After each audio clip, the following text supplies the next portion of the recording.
In today's video, I'm gonna show you how to make Canva AI talking avatar. So first, head over to Canva AI and here start prompting or describing how you want your AI avatar to look like. And it could be something like this. Now make sure that you download the generated image and add it to your design.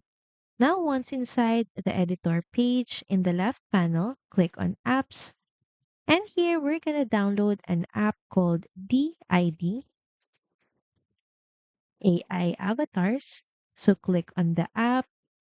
Now here simply upload your avatar. Then next you can also choose background color and then here type in your script that you want your AI avatar to talk. You also have an option here to choose different tones, accents, and styles to match your AI avatar. And once done, simply click on Generate Presenter, and Canva will then generate a talking avatar video synced with your script. Thank you for watching this video. Also, feel free to use our affiliate link in the description. Bye!